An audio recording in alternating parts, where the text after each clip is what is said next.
and let everybody in.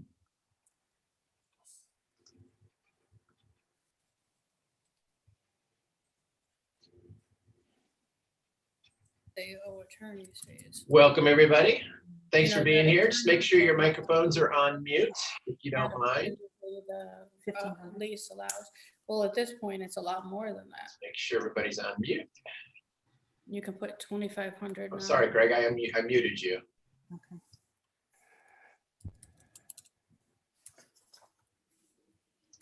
Welcome, everybody. We'll get started here in just a minute. There's a few more people coming in.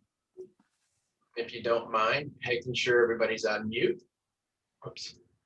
Sorry, I'm starting to mute people. All right, perfect. So welcome, everybody. We appreciate you being here. I want to thank today's sponsors. Our Wednesday sponsor for the day is TLF Graphics.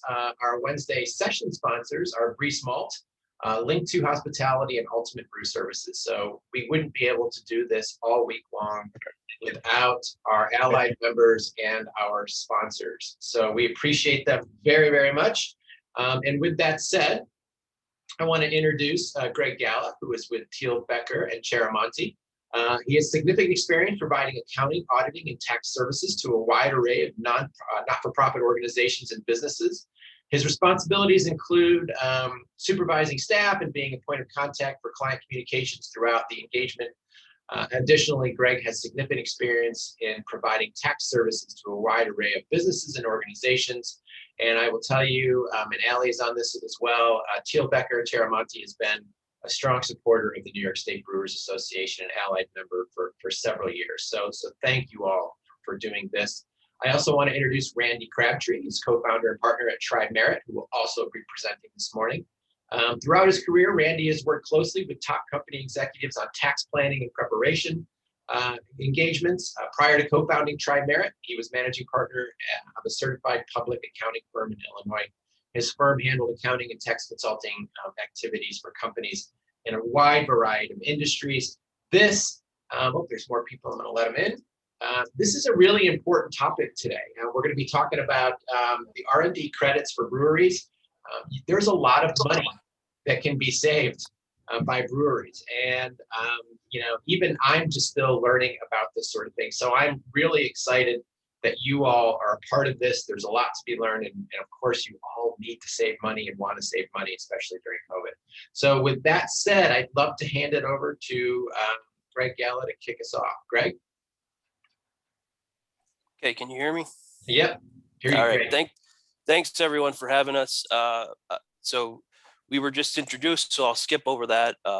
But today we're going to be talking about tax credits. Randy will be discussing some federal tax credits, and I will be discussing New York State tax credits. A couple of things to remember. Tax credits can be refundable, or they can be applied to your current tax liability or future tax liability. Some of the credits I'm going to be discussing are refundable. So even if you have no tax liability, it's something that the government will send you a check back for. So I'm going to pull up my screen here and start a presentation on New York State tax credits.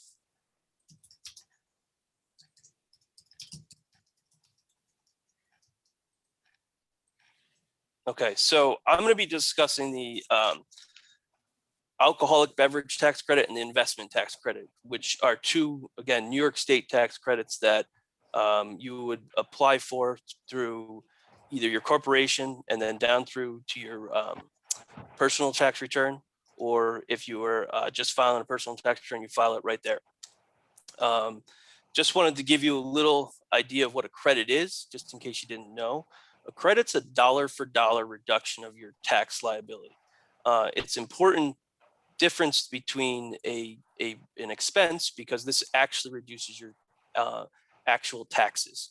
So in general, you want a tax credit over an expense or deduction. So I think it's important to understand the difference there. Again, there's either refundable, or we can apply it to current or future tax liability. And there's credits that are available for your federal taxes or your state taxes. The first credit we're going to discuss is the alcoholic beverage tax credit. So this is also known as the beer tax credit, but it applies to wine, cider, and liquor. It's a 14 cents credit on the first 500,000 gallons of beer, cider, or wine you produce, or liquor. And then it's a 4.5 cents credit on anything over that 500,000 up to 15 million gallons produced. So just a quick example, if you produce 500,000 gallons of beer, you would receive a $70,000 credit. If you produced 650,000 gallons of beer, you'd receive a $76,000 credit. To be eligible for the credit, you basically just have to be subject to New York State tax, which most people are. You have to be a registered distributor under Article 18, produce fewer than, as you can see, 60 million barrels or gallons of beer, wine or cider, and 800,000 gallons of liquor. So most people that are part of the Brewers Association are going to qualify for this. You claim the credit on a form IT 636. I'm going to show you what that is in a second. It's just a simple little form to fill out. But what you'll need to file is an MT50, which I think most people would be familiar with. That's either the monthly or annual filing for the beer you produced and sold. And then I believe the MT456 was sort of superseded by the MT456. Excuse me, the MT50 is no longer available. I think it's the MT456 as of 2021. So not much change. They kind of just brought everything together in one form. And I'll give you 2 examples of that. But the other information you need is the name of your registered distributor, your EIN number for the registered distributor, and the SLA license number. So I'm going to try to pull up these forms just to show you what they are and go through them real quick.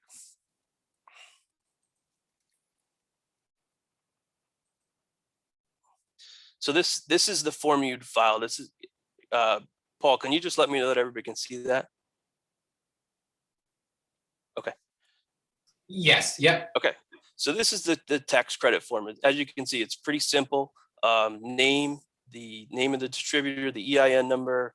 You answer a few questions, and then down here you just put the address of the beer production facility, the amount of gallons you produced, and it calculates what you can grab as a credit. And then if you're over that 500,000, you again down here, name of the facility, the amount over the 500,000, and it will calculate the credit. So it's a pretty simple form. Most of the information you need is coming from this MT50, which here's the line you'd grab it from, gallons produced, and then sorry, it's hidden here. This is the MT456. So this is the new form. And again, it's just this line here. So it's a pretty simple form. And we've unfortunately found that a lot of our clients weren't even aware of this credit. Hey, Greg, I'm sorry to interrupt. We can't see the form. Oh. Can you see it now? No, it's stuck on slide 5. I apologize. It's all right.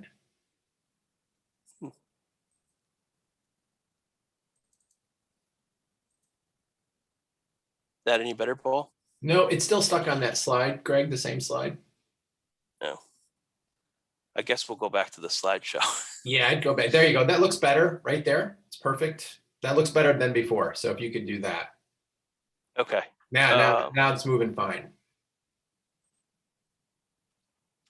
Looks great. Okay. So did you see the forms at all, Paul? No. No. All right, hold on. I'm going to try to get this right.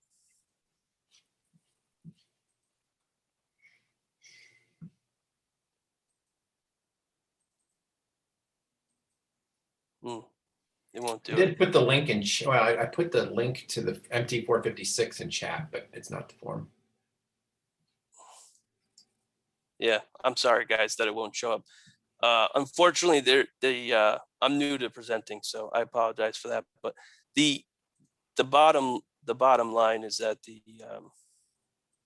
the forms are pretty simple to start and fill out. I think you're all familiar with the MT50 and now the MT456, and the beer tax credit form is really just about 2 pages long. So it's a pretty simple form to fill out. Again, it passes through to your personal tax return. So if you have no tax liability, the New York State will be sending you a check for it. The credit, again, the credit's refundable, and all you need to do is attach the MT50 and the MT456 with it, and you can receive a check back for the gallons of beer produced. So it's a pretty good form. We've seen a lot of clients who are struggling get this money, and they rely on it. So it's been very beneficial for them. The next credit I want to talk about is the investment credit. So this is a 4% or 7% credit on tangible personal property. And the tangible personal property is in manufacturing equipment. So if you think about your facilities where you're brewing beer, almost everything inside the facility where you're producing beer is considered manufacturing equipment. I'll give you some examples of that. It's pretty simple to qualify for this. One, you just need to be in New York State. The equipment needs to be acquired after 1968. It needs to be depreciable equipment, have a useful life of over 4 years, and used in the manufacturing process. So just to clarify, if you have a tap room, things in there wouldn't count, but in the actual facility where you produce the beer, it will. I provided you some definitions of how you qualify as a brewer, as a manufacturer in New York State.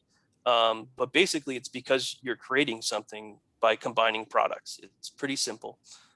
There's a definition down here about what property is included, and it's really any property being the equipment that you put in service to manufacture that beer. And then there's another definition here on the R&D property, which really, if you have a separate facility for just research and development, this is where this equipment could fall under that credit. Hey, I don't. Yep. There's a question. Would a company vehicle qualify? So I'm going to give some examples here. When you say company vehicle, it depends, but like a forklift would qualify. I don't believe the transportation, so like a box truck and a truck to deliver the equipment counts. But a forklift, if that's considered the vehicle that they're looking for, that would count. But things that we've taken it on before are canning and bottling lines, your grain silos, your pumps, your fermenters, the beer tanks, the storage racks, cooler rooms, things like that. So, all of these things count for this credit. I think this credit, unlike the beer tax credit, isn't a no-brainer because there are some qualifications with it, and it's only 4%. So I gave you a little example here. If you bought a forklift, the credit would be $25,000. The credit would be 4% of the $25,000 or $1,000. All you need to file for this one is the description of the property, the principal use of the property, which would be manufacturing, the date you acquired it, and the useful life. And then what you paid for it. And this is where it gets complicated because depending on your tax situation, you may need to use accelerated depreciation to offset taxable income. And this is really where you want to bring in an advisor to help you determine what's best for you, taking this credit or using the depreciation. Because you cannot use the credit on any equipment you've taken 179 depreciation on. So it's a tricky area, and it's something that you want to talk to your advisor about. Again, this is a flow-through credit, so it's going to show up on your personal return. It's only refundable for a new business, but it will offset current taxable income and future taxable income. Another tricky thing about this credit is if you end up selling that property within a certain amount of time, you'll have to recapture it, and that recapture portion would be taxable to you. One thing that we have seen is that people that apply for this, they also are eligible for what's called a QETC employment credit. Now that's definitely a more complicated area, but basically it's $1,000 credit for the average number of employees over a base year, and it's available for 3 years. And we've had a lot of success with clients using these credits, and we've defended defended them with the state, and it's really helped put a lot of money in their pocket. So if you're not taking advantage of them, I would talk to your advisors about it, and try to get some more money back in your pocket. And I'm going to turn it over to Randy. Paul, any more questions? Does anybody have any quick questions before we hand it off for Greg? Greg, if you could stop sharing, that'd be great, and I'll switch over. All right, and we will start sharing. Fine. All right, we're good on the federal incentives tab. Everybody's seeing that, correct? All right. Yeah, looks good. Seamless switchover. Thanks, Greg. Actually, what Greg was talking about there, the refundable portion of credits, that's amazing because there's not a lot of credits out there that are refundable. So definitely take a look at that. That could be, especially in the environment we are currently in, any refundable credit that you can generate is going to be extremely valuable to help us get through what we're going through currently. All right, well, I'm going to get into the federal side of things. We already introduced me, but the one thing I want to point out is that I'm not just a super cool CPA. I also am a owner, partner in a craft beer bar in Chicago called the Beer Temple. It's a beer bar and a store. We're very fortunate that we usually get on the list of top stores and top craft beer bars around the country. So that obviously makes me extra super cool now. And it's morning, so I'm going to be a little slap happy here.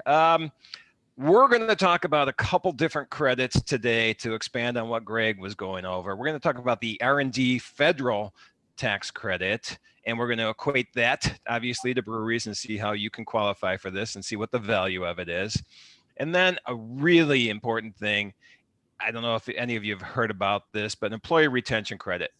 Huge opportunity there. And this is a refundable credit, and we'll expand on that as we go today. But that's something that I am extremely excited to go over with you because I think most breweries are going to be eligible for this credit, especially if you have a tap room. But even if you don't have a tap room, I think you'll be eligible for this credit. So we will talk about those two things. The first thing is the R&D tax credit. I don't know how many people have heard of this before or how many people have equated this to breweries before, but it can equate to breweries. So let's go into that, how you qualify. And I'm going to try to do this fairly quick. You don't need to know all the ins and outs of the tax aspect, but really how you qualify and what the benefit is. So first, to qualify for the R&D tax credit, you have to look at what you're doing within your business and put it up against a 4-part test. So, you're brewing a beer, you're trying to dial in your canning line. There's some process there, product you're working on. So if you meet this 4-part test, you can qualify for the credit. The first is, this is what the code says. So we are going to get a little technical on tax for a second. The IRS code says, do we have a new or improved product, process, technique, formula, invention, or software? Product or process is going to encompass most of what we want to discuss here today. And I'm going to back up 1 second because I said I was going to do this at the beginning and then I wasn't sure I was going to, but I'm going to dedicate my presentation today to a friend of mine who enjoyed craft beer. He and I, the last time we were together, was drinking craft beer at Arizona Wilderness Brewery in Arizona. And unfortunately, he lost his battle with COVID-19 yesterday. So I enjoy to be with him quite often. And so, sorry, this is dedicated to Bill Hewitt. Bill, I drank about 5 beers in your honor last night, and we're going to talk beer today, and I'm sure you would enjoy it. So, all right, sorry about that. I had to do that. I wanted Bill's name out there. All right, and he did enjoy his craft beer. All right, so to qualify, new improved product or process, what's that mean to the brewery? We're developing a new beer. Okay, that's a new product.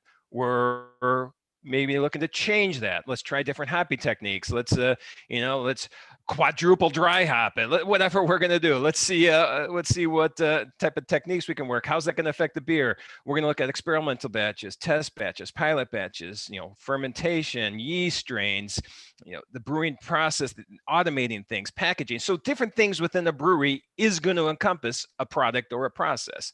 And so that's what we're going to want to look at. 2, there has to be some kind of technology involved with what we're doing. And that just means we have some science involved. There's engineering, there's biology, there's chemistry, there's, even computer science in a lot of breweries with, automating systems.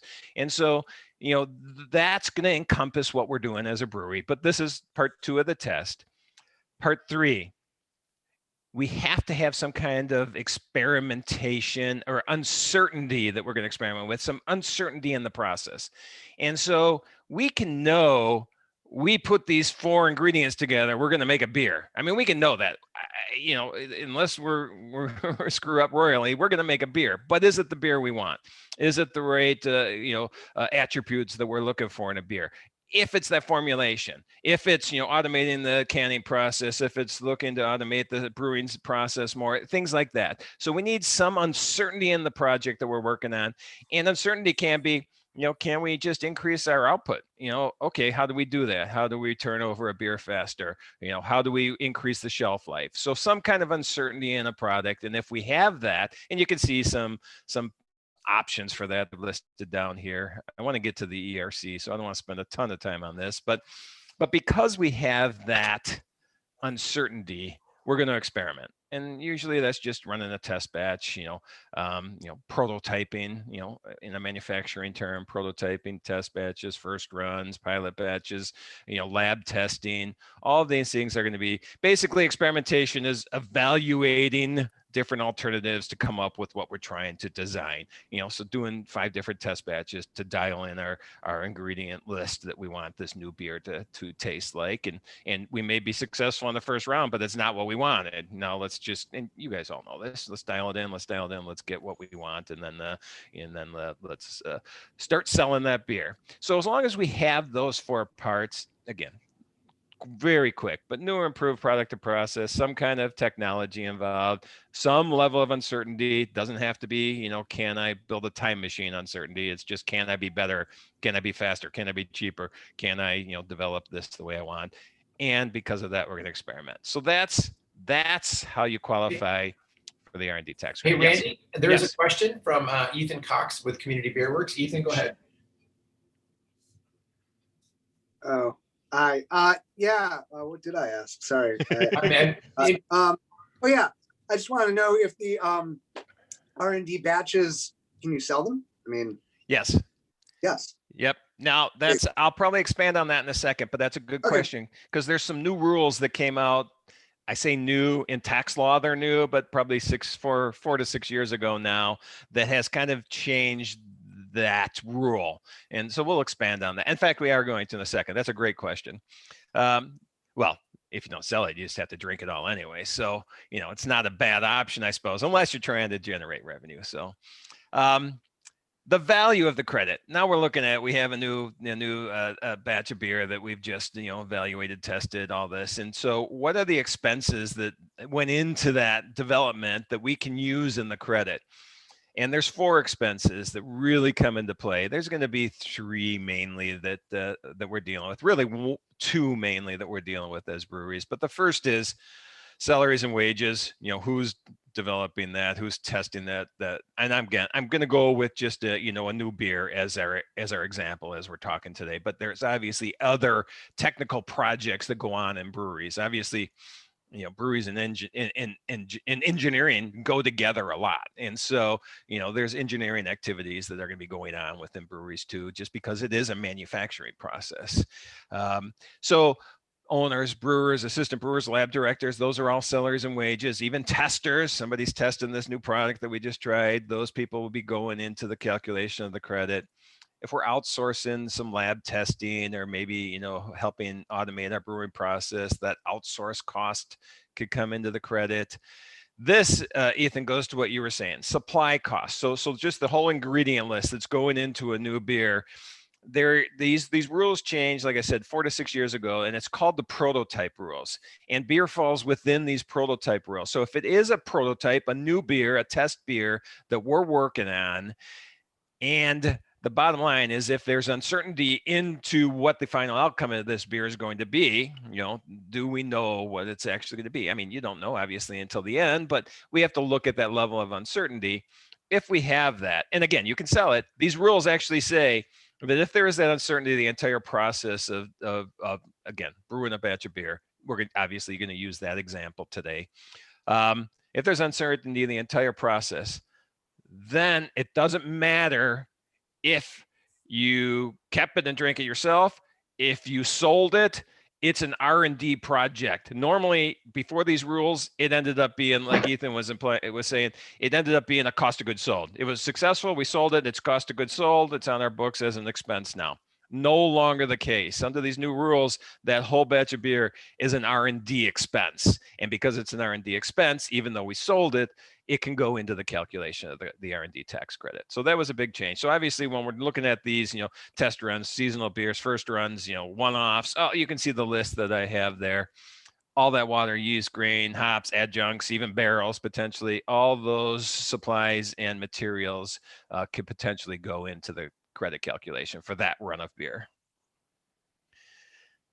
Rental computer times just defined in the code. We're not going to expand on that at all. So what's the value of this credit then for us?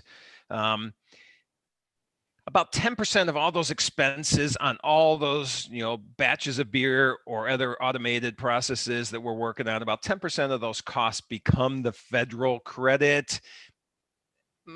It's an easy number to use. I would probably go 6 to 10% because it's going to vary. The calculation will vary the credit, but 6 to 10% of those costs. So, if we go through and our head brewer is constantly coming up with new batches of beer, new formulation, then let's assume all of his or her salaries going into the calculation of the credit. Well, here we've got, just pick a number, 80 grand. Now we've got, some other people, we've got up to, 200 grand of expenses that potentially qualify. Under that scenario, we have a $20,000 potential credit. So just to give you an idea of what this is, and we'll go through an example here in a few minutes. This credit can be claimed on any open tax year. So it really has to be claimed on the year that the credit activities occurred. It doesn't matter when the brewing of the beer started and when it stopped. It's just what portion happened during the tax year we're looking at. And so an open tax year just means that we haven't run out of the statute of limitations, and typically 3 or 4 years of tax returns are available. On past years, the tax return would have to be amended to take advantage of the credit. On the current years, it just goes on your current filing. The one thing I want to point out, because as Greg was mentioning, the refundable portion of credits, this credit technically is sort of refundable if we are a startup brewery. And so the startup basically says that we have to be, for the most part, in business 5 years or less. It really says no revenues more than 5 years. And so we could take 2 years setting up without revenue and then still have 5 years of revenue and qualify, even though we've been in business 7 years, we just didn't have revenue the first 2. So 5 years of revenue is really what we're looking at. If we're that or less, and not an or, but an and less than $5 million in current revenue. If we meet those requirements, we can actually use the R&D tax credit to offset payroll taxes. So as long as we're paying people, W-2 wages, we can use this credit in that scenario. So that's a nice benefit. For the most part, makes it refundable as long as we do have employees. There's a question. Sure. Timmy, go ahead. Hey, Randy, sorry to hear about your friend, but thanks for jumping on this still. Yes.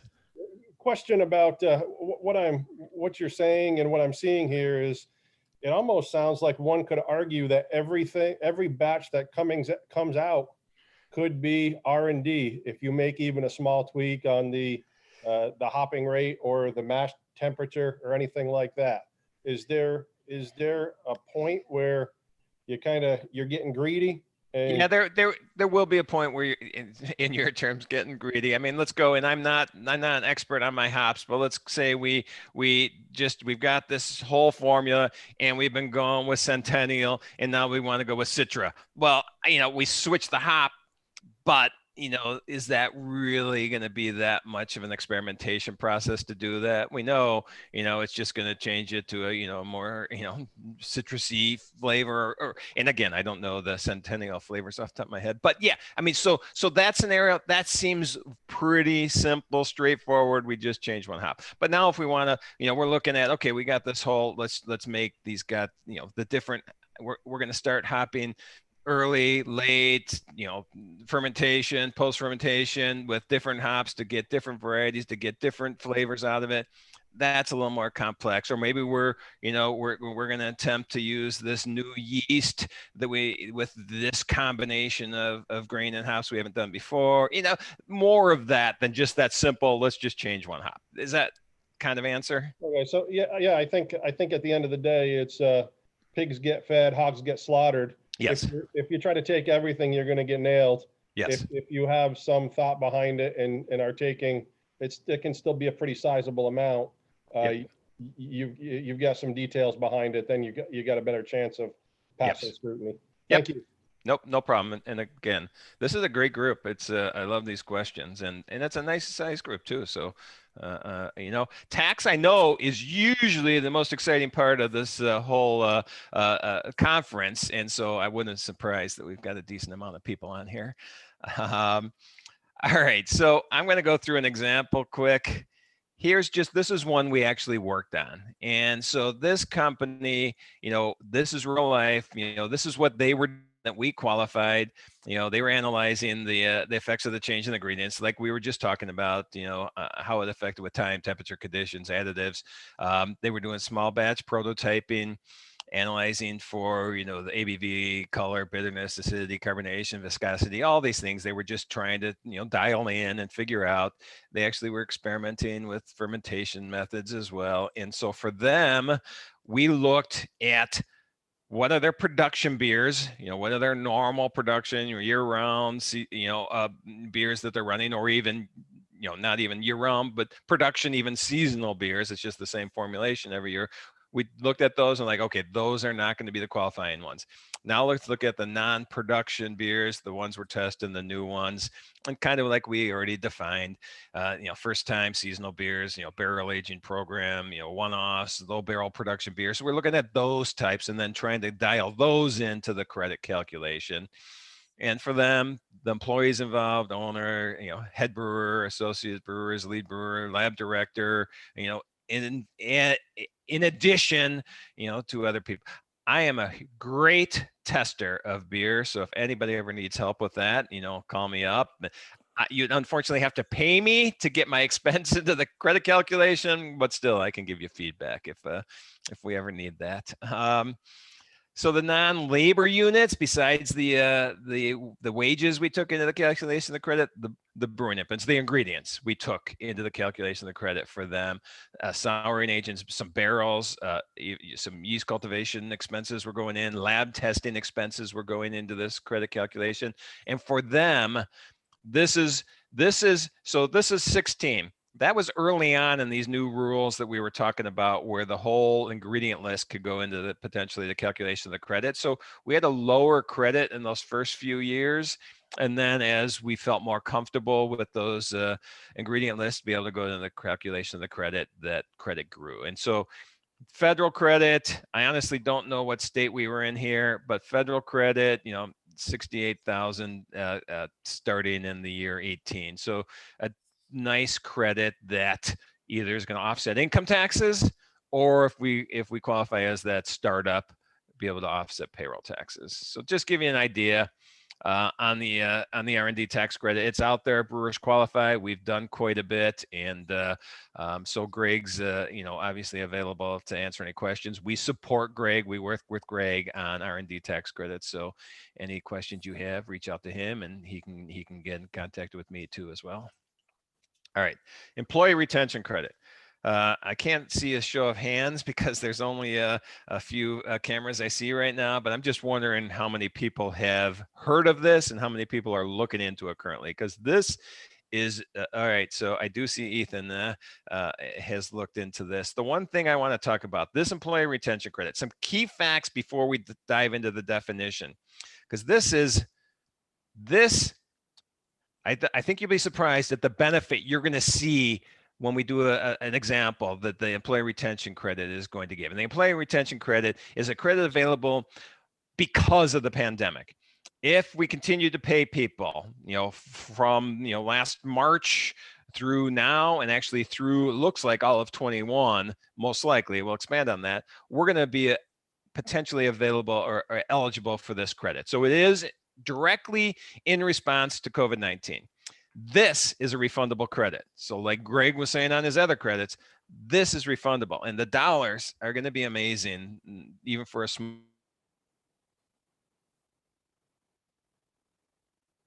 for this credit.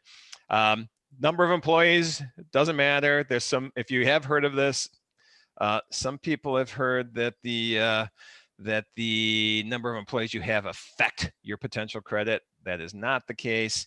And one thing I want you to know is essential businesses are not disqualified, because that's another thing I'm hearing. Oh, I'm essential business.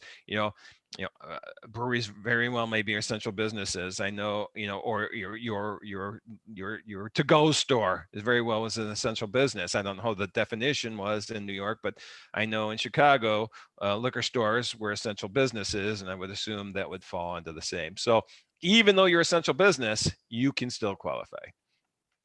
So why is that? It's because of the Consolidated Appropriations Act, basically the new tax bill that came out at the end of December. So this just came out recently. What this did to the ERC, so the ERC was defined in the CARES Act, which came out last March. CARES Act defined the PPP loan. Everybody took a PPP loan. Nobody cared about the employee retention credit. I guess, pun intended. Nobody cared in the CARES Act about the employee retention credit. The employee retention credit defined in the CARES Act said if you took a PPP loan, you could not take the employee retention credit. Well, that changed in the CAA that came out the end of last year.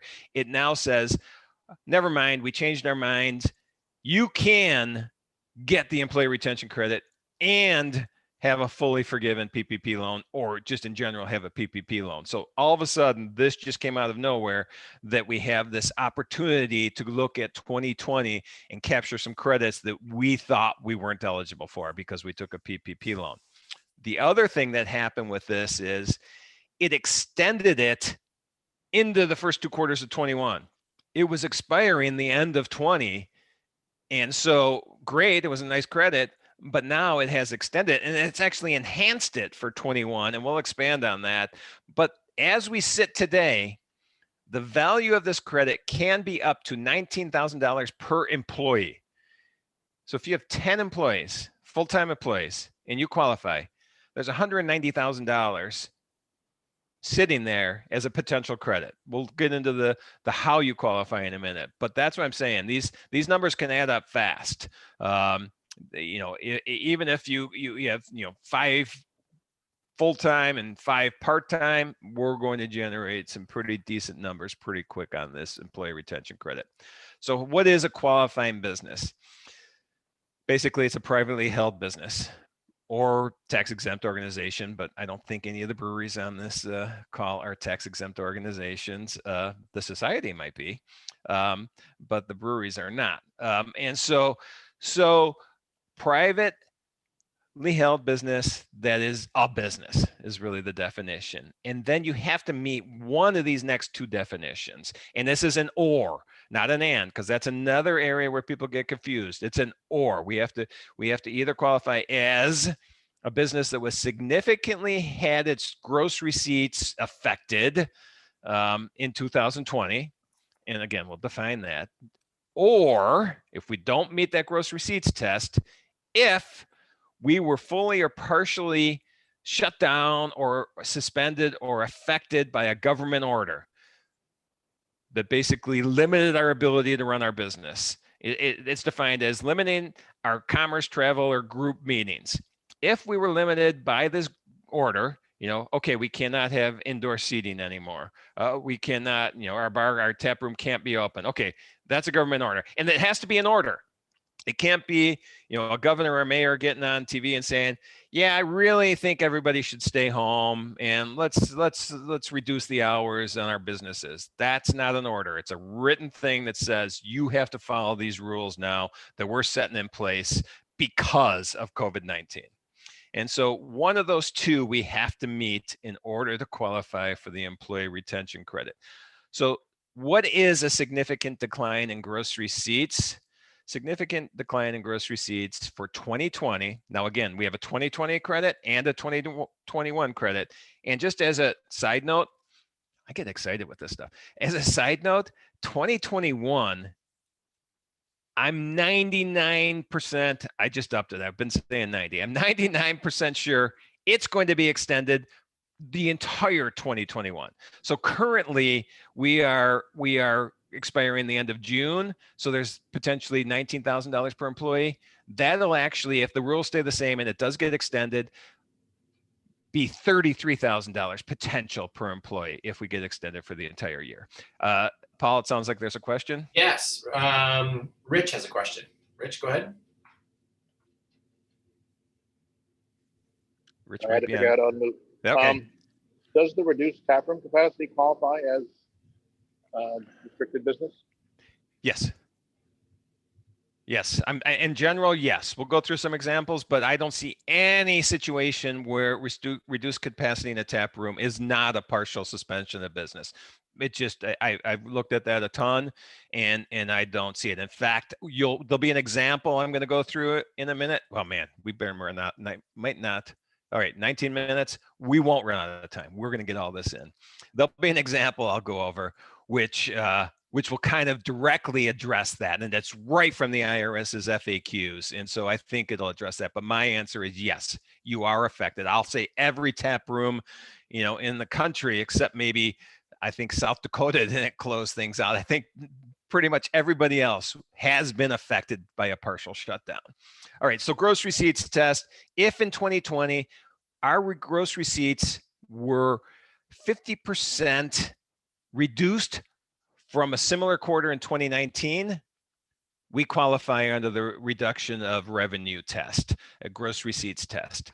And so that stays as a qualified quarter for us until we exceed 80% of revenue. So if we I don't want to go too deep into this, but if we qualify, let's say the second quarter, because we had a 50% reduction in gross receipts, we automatically qualify the quarter after that.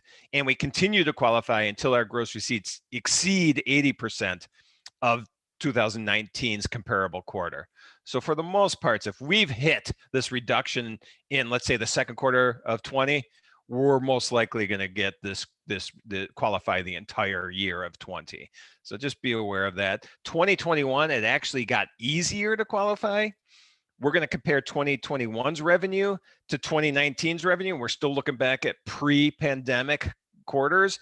And if we can show a 20% reduction in revenue in 21, we qualify.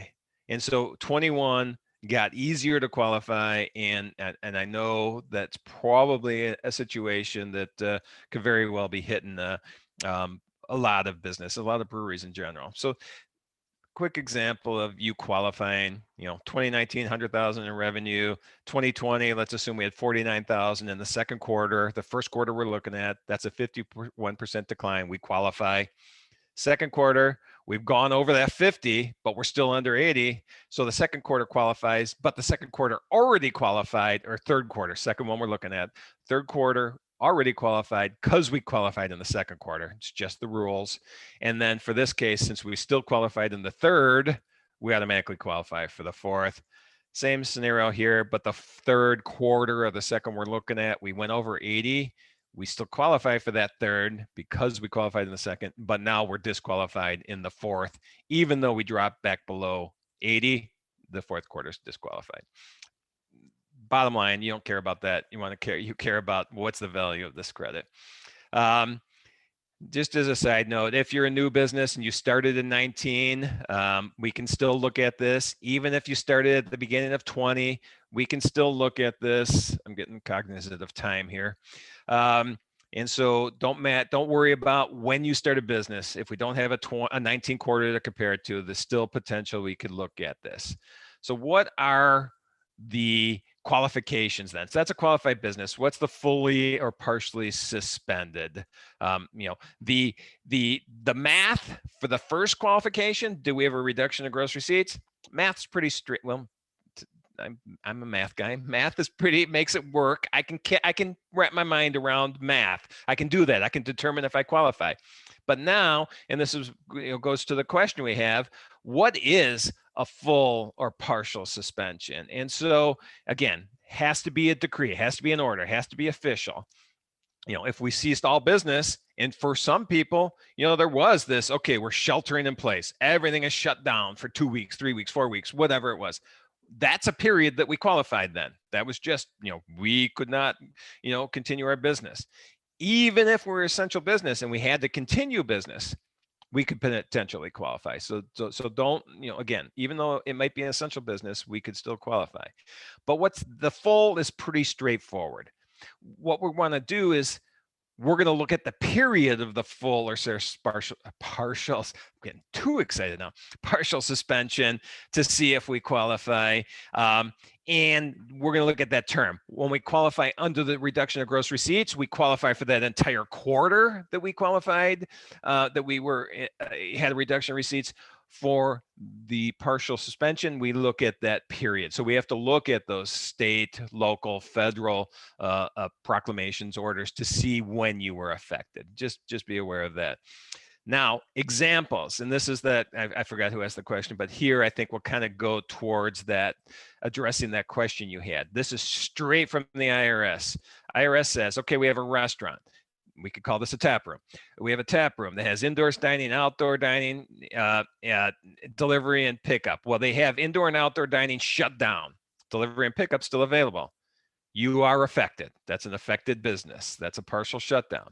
Same scenario, but now outdoor dining has been opened up. So you can have, people sitting 6 feet apart outside, and you can have delivery and pickup still. You are still partially suspended. You qualify. Same scenario, and this is straight from the IRS. Same scenario, but now we've opened up indoor seating. Indoor seating has been opened up, but at a reduced capacity. We either have to have the table 6 feet apart, or we have 25, or I think right now in New York State, it's a 50% occupancy. And so we are still affected under the IRS's scenario here. Even though we have indoor, we have outdoor, we have delivery, we have pickup, we are an affected business. We have a partial shutdown. So I think that kind of addresses that question that we had earlier. And you can see, but the interesting thing is we do not have to be affected directly. It doesn't have to say we need to be shut down. Do we have our supply chain that's been affected in some way? If so, that could create a suspension of our business. And so here's a scenario that I just made up. I'm sure it's happened, but a brewery not been ordered to shut down, but it's got a supplier that has been shut down. They can't get, whatever it is, the grains, the hops, the yeast. They can't get it because that business has been shut down, and they can't replace that anywhere else. They just can't get it. Now, we haven't directly been shut down, but indirectly we have. We are a qualified business under the partial shutdown. We have a store we're selling to go. Well, we have, online delivery, curbside pickup that very well, we're still filling orders, but we very well are still partially affected. And I would argue in almost every case, we still are an affected business and qualify. Other just examples, just to put your mind around it. Here's a restaurant supplier. They aren't shut down. They're supplying linen. They're not shut down at all, but they have no business because the restaurants aren't open. And so now they've been partially affected. And so they can qualify. So I don't want to spend a ton of time on examples. Well, I do because it's exciting, but I want to get to the value of this as well. Obviously reduced the capacity qualifies. Let's move on from this to qualifying wages. Now, who in our business can qualify? If we meet one of those two requirements, reduction in revenue. I'm doing a lot of hand gestures today, because we got a reduction in revenue or the partial shutdown in 2020, the value of this credit is the first $10,000 of wages that we pay per employee, and that includes health insurance cost as well. So the first 10,000 per employee in 2020, it's annually. If we're full-time people, most likely we're going to be able to get somebody to $10,000 of qualified wages, even if we took a PPP loan. We can't use the same dollars for forgiveness on the PPP loan that we do in the ERC calculation, but there are planning opportunities where if you haven't applied for forgiveness yet, we can carve out some wages potentially in that forgiveness period and only use 60%, to get forgiveness, you had to use at least 60% of the forgiveness to wages and 40% to other expenses. And that other expenses actually grew at the end of last year. They added about 4 more expenses that now qualify for forgiveness. And so, we can have dollars in the forgiveness period that qualify still. We can have dollars that were pre-PPP loan and post-PPP loan that can qualify. So I think it won't be hard to get a full-time person up to 10,000 in wages. So 10,000 wages annually for 2020, it's a 50% credit, meaning that a $5,000 potential credit per employee. In 2021, I mentioned that this was enhanced. I'm doing this whole presentation without a drink of water because we got a lot of stuff to get to. The 2021, the credit increased to 70% of the first 10,000 of wages. And for 2021, it's not annual wages, it's per quarter. And so now we can do 10,000 in the first quarter, 10,000 in the second quarter. So if we have a full-time person that we can calculate these wages on, we have $20,000 of potential wages, which mean turn into a $14,000 credit for 2021. So again, significant. And that's as we sit today. If this expands till the end of the year and we are still affected, that could be a $28,000 credit per employee in 2021 if we are qualified. The wages that qualify, this starts March 13th of 20 through the entire year. Obviously, those are the wages we look at. And currently for 21, it's January 1st through the end of June, the first 2 quarters. Obviously, salaries and wages are qualified. Bonuses are actually qualified. Tips, taproom employees, tips are important if they're on the W-2. That's a qualified wage for the credit. And then health costs go into the credit as well. If we had severance pay or anything, that's not a qualified wage. Self-employed earnings are not qualified. So if the owners of the business are an LLC, a partnership, or just a sole proprietor, they're not going to have wages that qualified. But if everybody's taking a W-2, it's the W-2 wages that will qualify. There's health insurance is basically the employer portion and the employee portion that's paid with pre-tax dollars. Those expenses go into the credit. This is an interesting fact, and we'll spend a minute on this. But most of the brewers, I'm guessing, and Paul, maybe you can shake yes or no. I'm assuming most of the brewers we're talking about here have less than 100 full-time employees. And yeah, I would assume so. Yep. All right. So there's a rule that says if we're over 100 full-time employees and we look at 2019, it gets a little tougher to do the qualification. We just have to look at employees that we were either paying to not work, we didn't have enough business, so they were paid to not work, or they were just doing reduced work but still getting same wages. But that's if we're over 100 employees in 2020. If we're under 100 full-time employees, every single employee of the business can go into the calculation of the credit. So you have 100 employees in 2020, full-time employees, and they all made $10,000. There's a $5,000 per credit each person. There's $500,000 credit sitting there for that business. Now, 100 employees, 100 full-time employees is quite a bit, but that is potential there. In 2021, those thresholds go up to 500. So most of the businesses in the country small businesses are going to qualify for the 21 credit without worrying about how many full-time employees you had. I'm not going to get into the not providing services. I want to get into the credit example. I already been throwing numbers out to you, but here 2020, let's say we had 5 full-time employees, each making 10,000.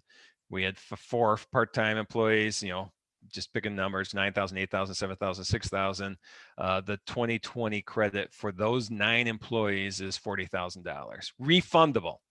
Doesn't matter if you're paying taxes. This goes on your payroll tax return and wipes out all your taxes on the payroll tax return.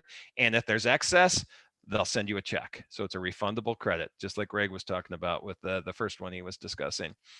2021, now as it stands currently, that goes up to $10,000 of wages per quarter. So these full-time employees were qualified at $20,000. They're each got a $14,000 credit. You can see the value of the part-time. In this example, 2021 for 2 quarters has a $91,000 credit for this small business with 9 employees, only 5 part-time, 5 full-time, 4 part-time. And between those 2 years, that basically 7 quarters, we have $131,000 of cash that is sitting there for us to claim. That's cash. That's not just a hypothetical, here's our credit, hopefully we use it someday. That's cash that's sitting there for these businesses. So I can't imagine anybody is going to turn that away. At least the opportunity to look at it, because this is an important time, obviously. That's Greg's job. That's my job. Right now, tax advisors, and I'm going to brag for a second, and I'm going to brag on Greg's behalf. They've done the most important work they've ever done in their careers, really, the last year. I mean, the stuff that they've done with taxpayers, with the PPP, with this credit now, with just helping businesses, advising them to get through this pandemic has been amazing. And if me talking about Bill, obviously made me tear up, that'll make me tear up too, because it's amazing that the work Greg has done with taxpayers these days. So that's the value of the credit there. We are 4 minutes to go. I'm not going to get into one thing I do want to get into. Again, this is key. The PPP you can have and still get the ERC credit. Now, we can't play together nicely with the same dollars, but we can segregate dollars. If you have applied for forgiveness already, well, we need to look, you need to look and determine if we used all wages for that. Is there going to be an opportunity to reclassify our expenses? We expect this guidance to come. It's not out there yet, but that is something. Just know that the ERC and the PPP can coexist.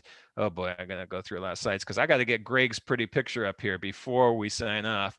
Because you can see. We've got a couple minutes you can go over, Randy. There's important information. Yeah. So, that's mainly the ERC. Just be aware, you meet one of those 2 requirements: drop in gross receipts, or you're partially affected by a shutdown. I'll guarantee you pretty much everybody on this call has been partially or fully affected by a shutdown. That is the key thing. And then again, the dollar values are just extremely beneficial. So we need to look at that. There's other services that I was skipping through that we're not going to touch on. Just know if you've built out a Taproom or you built out the brewery, there's benefits on depreciation that Greg kind of mentioned depreciation earlier. If you have an energy efficient property, there's some other potential benefits out there. So working with Greg, we bring these tax saving opportunities to you. And this is why I wanted to get. That is a handsome man. That's why I wanted to get this up here, because there's his phone number. Greg, sorry, I didn't tell you I was putting your phone number up there, but there's his phone number. Get that phone ringing, because he's going to save dollars for you. There's his email and there's his LinkedIn. I really appreciate the opportunity to talk to everybody today, and hopefully that was beneficial to everybody, because I'm extremely excited about both of those opportunities, the R&D, but the ERC is something that we want to jump on now, because that can put money back into the business today. So there is a question from Erica. Yes. Go ahead, Erica. Yeah, so I have a lot of back and forth with our accountant, who admittedly is not well-versed in all things brewery like you guys are. So I might be switching also. Anyway, how exactly do we file for the ERC? And I believe we can amend prior employer tax returns, right? So for example, we should qualify for Q2 and Q4 of last year, and then everything going forward in okay. this year. Okay, so just a side note there. If you qualified in Q2, you automatically qualify for Q3. It's part of the rules. Okay, well, we had the PPP loan in Q3. Yes, but Would there be overlapping of that?